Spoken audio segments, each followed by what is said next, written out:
তো একটা পড়েছিলাম, পুরুষের ভালোবাসা নাকি অসম্ভব সুন্দর। বাট লাইনটা এটা না, লাইনটা হচ্ছে ওটা পুরুষ মানুষ।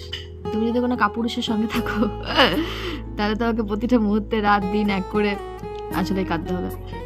পুরুষের ভালোবাসা আমরা আসলে বোধহয় পাইনি, মানে আমরা খুঁজেছি ভালো ভালো, বাট একটা লাইন যে সব ছেলেরা খারাপ হয় না, মানে এই একটা লাইনের চক্করে বোধহয় মানে মোটামুটি সব মেয়েদের লাইফ পুরো মানে হেল্প।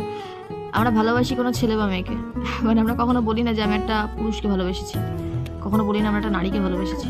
তো নারী যখন ভালোবাসে, রাইট নাও আমার সিচুয়েশন যেরকম ওরকমই অবস্থা হয়। ছেলেদের ভালোবাসা আসলে সুন্দর, মানে কখনো কোনো ছেলে দেখেছি সুইসাইড ফুইসাইড করে নেয়। মেয়েকে যখন ভালোবাসে একদম পুরো মোটামুটি পাগলই থাকে সে তার জন্য। বাট কোথাও গিয়ে আমরা ওইসবে দেখা কপাল লাগে ভাই। যখন কোনো পুরুষ আসলে ভালোবাসায় থাকে, সে তোমাকে শিখিয়ে দেবে যে আসলে ভালোবাসা কাকে বলে। প্রতিটা মুহূর্তে তুমি নিজেকে নতুন করে খুঁজে পাবে, নতুন করে আবিষ্কার করবে। সবসময় একটা কথা মাথায় রাখবে, যে মানুষ তোমাকে কাঁদার জন্য ছেড়ে দেয়, মানে যে বলে তুমি হাসলে বড় ভালো লাগে, মানে তোমার হাসিতে সে হাসে আর তোমার কান্নাতে সে পছন্দ করে না, ওর না থাকাই ভালো, ছেড়ে দাও।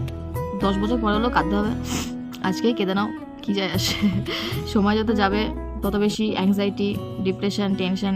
ভুল ট্রেন উঠে গেলে তাড়াতাড়ি ট্রেন থেকে নেমে পড়ো। ট্রেন যত সামনের দিকে যাবে তত তোমার লাইফের বাট লাগতে আরম্ভ করবে।